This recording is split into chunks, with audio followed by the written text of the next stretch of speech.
আসসালামু আলাইকুম YouTube Bangla computer learn চ্যানেলে আমি মোহাম্মদ নুরুল ইসলাম। গতভাবে এক্সেল উইন্ডো সম্পর্কে আলোচনা করেছি। এবার আলোচনার বিষয় ছিল কিভাবে এক্সেলে যোগ বিয়োগ গুণ ভাগ করা যায়।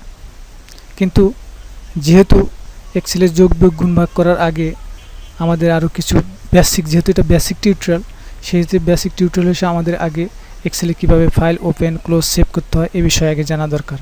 যার কারণেই আজকের বিষয় যে কিভাবে এমএস এক্সেলে ফাইল সেভ করা যায়, ওপেন করা যায়, ক্লোজ করা যায়, সেই বিষয়টি জানার পরেই আমরা পরবর্তী টিউটোরিয়াল কীভাবে এক্সেলে যোগ বিয়োগ গুণ ভাগ করা যায় সেই বিষয়ে আলোচনা করব। আমি এমএস এক্সেলে প্রবেশ করছি, এজন্য স্টার্ট ক্লিক করে অল প্রোগ্রামে ক্লিক করুন। এবার আমি মাইক্রোসফট অফিস 2013 ব্যবহার করছি, এজন্য মাইক্রোসফট অফিস 2013 ক্লিক করলাম। এবার এক্সেল 2013 ক্লিক করলে আপনাদের সামনে এই ধরনের একটা ফিগার আসবে। এখান থেকে ব্ল্যাঙ্ক ওয়ার্কবুকে ক্লিক করুন। ব্ল্যাঙ্ক ওয়ার্কবুকে ক্লিক করে আমরা এক্সেল প্রোগ্রামে প্রবেশ করলাম। এক্সেলে ঢোকার সাথে সাথে আমরা যে ওয়ার্কবুকটি দেখতে পাই সেটি হলো বুক 1 নামে।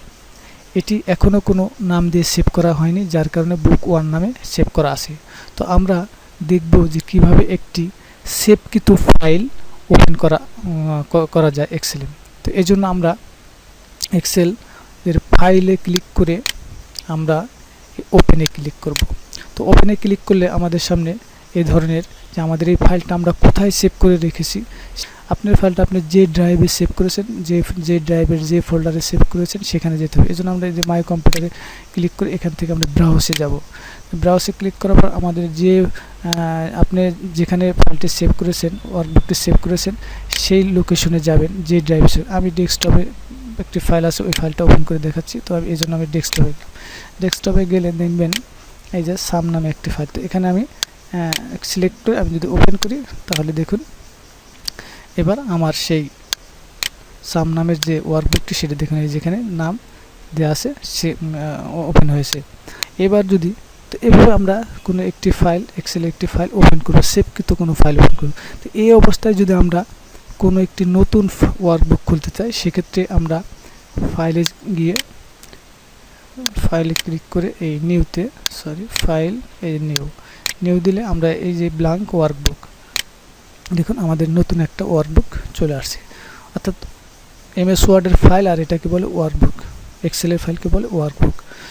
তো এই যে নতুন একটা ওয়ার্কবুক ওপেন হয়েছে। তো আমরা যখনই এক্সেল প্রোগ্রামে প্রবেশ করি তখনই একটি নতুন ফাইল থাকে। এই ওয়ার্কবুকগুলো ক্লোজ করে দিচ্ছি, এক্সিট করে। তো এটা এই ফাইলে যায় আমাদের যে ক্লোজ, এখানে ক্লিক করলে আমাদের এই ওয়ার্কবুকটা ক্লোজ হয়ে যায়। এবার আমি এখানে বলছি যে আমি এটাকে সেভ করে ক্লোজ করবো না সেভ না করে, তো আমি ডন্ট সেভ, মানে আগে সেভ সেভে দিলাম। তো আমরা যখনই এক্সেলে প্রবেশ করলাম, এটি হচ্ছে এক্সেলে একটি নিউ ওয়ার্কবুক। তো আমরা এখানে যদি কিছু লিখি, সাপোজ আমরা এখানে লিখলাম কিছু লেখার পর আমাদের এই ফাইলটি সেভ করার প্রয়োজন হয়, কারণ পরবর্তীতে যেন আমরা এই লেখা ওয়ার্কবুকটা ওপেন করতে পারি, ওপেন করে আমাদের যে কাজটুকু আমরা করেছি সেটা সেভ অবস্থায় দেখতে পারি। এই জন্য আমাদের এই ফাইলগুলোকে সেভ করতে হয়। এই জন্য আমরা কীভাবে সেভ করব, এই ফাইলে ক্লিক করে দেখুন সেভ আছে। তো সেভ দিলে আমাদের এই ফাইলটা কম্পিউটারের কোন ড্রাইভে কোথায় সেভ করতে হবে সেটা আমাদের এই ফাইল লোকেশনটা দেখিয়ে দিতে হবে। এই জন্য আমরা এই কম্পিউটারে ক্লিক করলাম। তো ক্লিক করে আমি এখান থেকে ব্রাউজ করে আপনি যে ড্রাইভে এটা সেভ করতে চান করতে পারেন। তো আমি ডেস্কটপে করছি, এই জন্য আমি ডেস্কটপ সিলেক্ট করে দিচ্ছি। এবার দেখেন একটা ফাইল নেম, আমি এটাকে কী নামে সেভ করবো সেই নামটা দিতে হবে, যাতে আমি পরবর্তীতে এই নামের ফাইলটা ওপেন করতে পারি। কারণ আমি নাম না দেখে কোন নামের ফাইল ওপেন করবো, এই জন্য আমি এটাকে নাম দিচ্ছি, মনে করেন সাপোজ ধরেন ABC, আপনি যেটা লেখার পর আমরা এখানে সেভ দিলাম। তো আমাদের কি হলো, এই যে লেখাটুকু লিখছি এই লেখাটুকু আমাদের এই ABC ওয়ার্কবুক নামে সেভ হয়েছে। তো আমরা এটা যদি এখন ক্লোজ করে দিই, তো ক্লোজ করে দিলাম। এবার যদি আমরা এই ABC নামের যে আমরা ফাইলটা ওয়ার্কবুকটা সেভ দিয়েছিলাম, এই ABC ওয়ার্কবুকটা আমরা ওপেন করব। এটা বিভিন্ন পদ্ধতিতে ওপেন করা যায়।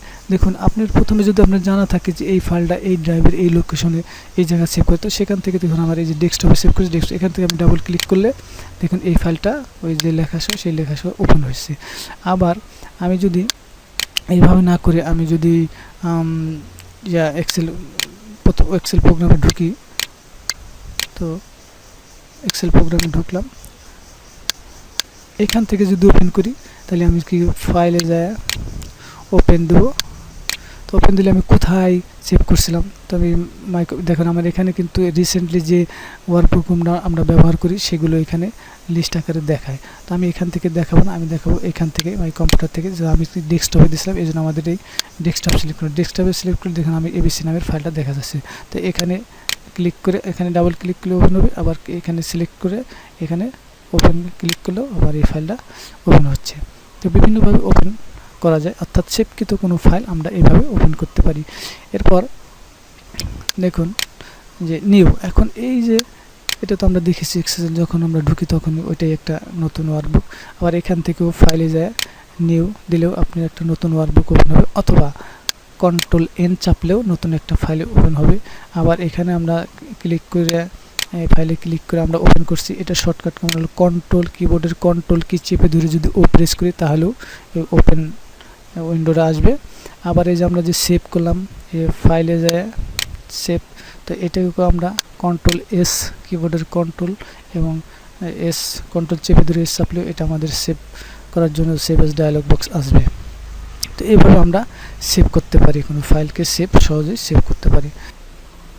এবার দেখুন এখানে ফাইল মেনুতে ক্লিক করলে দেখুন সেভ অ্যাস আছে। সেভ অ্যাসটার কী কাজ, যে আমরা যখন কোনো ওয়ার্কবুক কোনো নামে সেভ দিই, ওখানে কিছু ডাটা ইনপুট করে আমরা সেভ দিই, আমরা যদি চাই যে ওই ফাইলটা পূর্বে অর্থাৎ এবিসি নামে যে ফাইলটা আমরা সেভ দিচ্ছি ওইটা ওই অবস্থায় থাকবে এবং পরবর্তীতে অন্য আরও কিছু ডাটা ইনপুট করে ওটার সাথে সংযোজন করে সেই ফাইলটা আলাদা নামে থাকবে, যেমন এবিসি নামে এডিবি থাকলো, তাহলে ওই যে এবিসি নামের ফাইলটা আমরা সেভ করেছিলাম ওইটা পূর্বের অবস্থায় ওইভাবেই থাকবে, আগের মতোই থাকবে। এবং নতুন করে যে ফাইলটা আমরা সেভ দেবো, সেভ এস দিলে দেখেন এখানে একটা নাম আসবে। তো নাম আসলে আমরা ধরুন এখানে আবার এটা ডেস্কটপে সেভ করব। দেখুন এবিসি, এই এবিসির পরিবর্তে আমরা যদি মনে করেন A44 দিলাম, দিয়ে আমরা যদি সেভ দেই, তাহলে এখন যদি আমরা এখানে কোনো কাজ করি, এখানে কোনো কাজ করার পর আমরা যদি এই পূর্বের লেখা ডিলিট করে দিই বা এটার উপরে কিছু এডিট করি, তাহলে এই পূর্বের লেখাগুলো সহ এই নতুন যে ফাইলটা করলাম সেটা এই অবস্থায় সেভ হয়ে থাকবে। তো এই জন্য আবার যদি আমরা দেখুন আমরা এই অবস্থায় সেভ দিলাম, তো আমরা দেখুন যে এখন যদি আমরা ক্লোজ করে দিই বা এখন ওপেন করি, দেখুন এই যে এবিসি ফাইলটা কিন্তু সেই পূর্বের মতো যেটুকু ছিল সেটুকুই আছে। আর আমরা যদি এখান থেকে এই যে এটা ওপেন করে দেখুন এর সাথে যে এই নতুন কিছু অ্যাড করছিলাম সেটা সহ এখানে দেখা পাওয়া যাচ্ছে। তো এটা হচ্ছে সেভ এজের কাজ।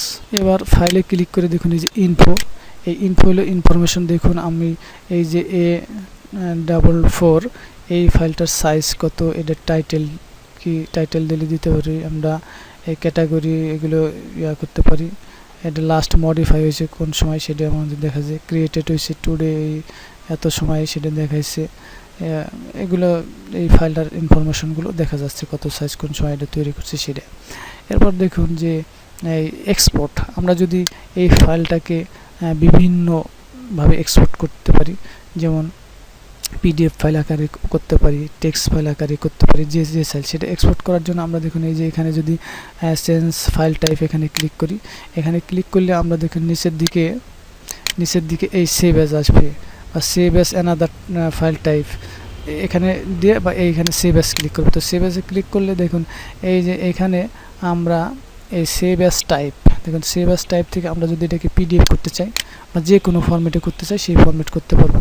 দেখুন এই যে এখানে টেক্সট ফরম্যাট আছে, তারপরে এই যে ওয়েব পেজ ফরম্যাট আছে, এরপরে এই যে এক্সেল বাইনারি ওয়ার্কবুক এটা আছে, ম্যাক্রো আনাবেল করতে পারেন। তো আমি এটাকে চাচ্ছি যে পিডিএফ আকারে করবো, তো পিডিএফ করেন দেখেন এখানে পিডিএফ সিলেক্ট করে এবার যদি আমি সেভ দিই তাহলে দেখুন এই ফাইলটা কিন্তু পিডিএফ আকারে হয়ে গেছে, দেখছেন পিডিএফ আকার হয়েছে। এটা কোনো এডিট করতে পারবো না। তো এটা এভাবে আপনি ফাইল টাইপ চেঞ্জ করতে পারবেন। এবার ফাইল মেনুতে আর কি আছে দেখুন, এই ফাইল মেনুতে আছে কি এক্সপোর্ট আছে, এটা ক্লোজ, এটা ক্লোজ করে অ্যাকাউন্ট এখানে আমার যে অ্যাকাউন্ট করা আছে, আমি কোন অফিস কত ব্যবহার করছি সেটা দেখা যাচ্ছে। আমার অ্যাকাউন্ট করা আছে, এই অ্যাকাউন্টের তথ্যগুলো দেখা যাচ্ছে। যেহেতু এটা নতুনদের জন্য, তো আমরা আরেকটু দেখে নিই যে এক্সেলে কীভাবে সেল পয়েন্টার স্থানান্তর করা যায়। তো এখানে আমরা রেখে যদি কিবোর্ড থেকে ট্যাব চাপি, দেখুন এটা ডান দিকে সরে যাচ্ছে। এবং এবার যদি এই কিবোর্ডের রাইট অ্যারো চাপলে হবে, লেফট অ্যারো চাপলে হবে, আপ অ্যারো চাপলে উপরে যাচ্ছে, ডাউন অ্যারো চাপলে নিচে যাচ্ছে। এবং যদি আমরা এখানে রাইখে এন্টার চাপ দিই, তাহলে দেখুন যে নিচে আসছে এন্টার চাপ দিলে। তো এভাবে আমরা সেল, অথবা আমাদের এটা হলো cell pointer, normal cell pointer. তো এখানে এই অবস্থায় রেখে আমরা যেখানেই ক্লিক করব সেখানেই সেল পয়েন্টার লিখলে কাজ করা যাবে। তো এই হচ্ছে। তো দেখুন সেল পয়েন্টার এক এক জায়গায় নিলে এক এক ধরনের আকৃতি ধারণ করবে। দেখুন আমি যখন কলাম বাড়ি নেব, দেখুন এখানে অর্থাৎ কলাম সিলেক্ট করার জন্য এই যে ডাউন অ্যারো প্রকাশ করছে। তো এখানে এবার কি মাউসের লেফট বাটন চাপ দিয়ে ধরে যদি আমরা এটা ড্র্যাগ করি, তাহলে দেখুন কলামগুলো এভাবে সিলেক্ট হচ্ছে। অথবা এখানে ক্লিক করলে কলামগুলো সিলেক্ট করার জন্য আকৃতি চেঞ্জ। আবার যখন রো বারে যখন দেখুন এই মাউস পয়েন্টার আকৃতি চেঞ্জ হয়ে এটা রাইট অ্যারো প্রেস করছে, ধারণ করছে। তো এইভাবে এই অবস্থায় যদি আমরা ক্লিক করি, তো আমরা রো সিলেক্ট করতে পারবো। আমরা যা পূর্বে যেহেতু এক্সেল উইন্ডো সম্বন্ধে পরিচিত হয়ে আসছি, এখানেও কিছু বলা হয়েছে, তো এইভাবে আমরা রোগুলোকে সিলেক্ট করতে পারবো। এবার দেখুন আমরা এখানে গেলে মাউস পয়েন্টার নর্মাল আকৃতি ধারণ করে এভাবে আমরা কমান্ড প্রয়োগ করতে পারবো। এবার দেখুন যে মাউস পয়েন্টার আমি যদি এখানে কিছু লেখা দেখি, দেখুন 1 2, তো এভাবে দিয়ে আমরা যখন এই যে এই দুটোকে আমরা সিলেক্ট করলাম, দেখুন এখানে একটা বিন্দুর মতো আছে। এই বিন্দুর মতো জায়গায় যখন মাউস পয়েন্টার এই ধরনের আকৃতি, অর্থাৎ প্লাস চিহ্ন, চিকন প্লাস চিহ্ন ধারণ করে, তখন আমরা এটা যদি নিচের দিকে মাউসের লেফট বাটন চাপ দিয়ে নিচের দিকে যত দূর টানবো তত দূরের সিরিয়াল নাম্বার, অর্থাৎ ফিল হ্যান্ডেল বলে, ফিল হ্যান্ডেল, অর্থাৎ এইভাবে ফিল করা যায়। তো আবার যখন দেখুন যে মাউস পয়েন্টার এখানে এই অবস্থায় দেখুন, এই অবস্থায় কি আছে, এই অবস্থায় চৌমুখী তীর আছে প্রকাশ করছে। তো এই অবস্থায় যদি আমরা এখানে মাউস পয়েন্টার লেফট বাটন চাপ দিয়ে এটা টান দিই, তাহলে এটা কিন্তু কি হলো, এটা মুভ করা গেল, অর্থাৎ নাম্বারটা মুভ করা যায়। তো আমরা আমাদের এই কার্সার মুভমেন্ট আমাদের জানতে হবে, স্থানান্তরণটা আমাদের জানতে হবে। এই কার্সার আকৃতি এক এক সময় এক ধরনের কাজ করে, এটাও আমাদের জানতে হবে। তা না হলে দেখুন আমরা এখানে যদি ফিল করব, আমরা ফিল করে এই অবস্থায় আমরা এই যে এইভাবে ফিল করছি, তাহলে তো হবে না। ফিল করার জন্য আমার যেখানে জীবন দরকার, এখানে এই অবস্থায় রেখে এইভাবে দিলে তাহলে আমাদের ফিল হবে। তো আমরা যদি এখানে মুভ করবো, তো মুভ করে এমন এই সবসময় এমন করছি, তার তো জীবনে মুভ করতে পারবো না। এই জন্য আমাদের কার্সারের আকৃতি দেখে আমাদের বুঝতে হবে যে কখন, এখন যদি আমি দিই তাহলে এটা আমাদের মুভ হবে। তো আবার এভাবে যখন দিব তখন এটা আমাদের ফিল হবে। তো এইভাবে আবার দেখুন যখন আমি এই যে কলাম বারের এই যে বর্ডারের এখানে নেব, তখন দেখেন মাউস পয়েন্টার আবার ভিন্ন আকৃতি ধারণ করছে। এই অবস্থায় আমাদের কলাম বারকে একটু বাড়ানো কমানো যায়। দেখুন এটা কলামটা বেড়ে গেলে এইভাবে কমানো যায়। আবার দেখুন এখানে গেলে এই যে যখন এই ধরনের আইকন আসে, তখন মাউস লেফট বাটন চাপ দিয়ে যদি নিচের দিকে বা উপরের দিকে টান দেন, দেখুন বারে কমছে। এই জিনিসটাও আমাদের এক্সেলে প্রাথমিক কাজ হিসেবে জানতে হবে, তা নাহলে আমরা এই জিনিসগুলো করতে পারবো না।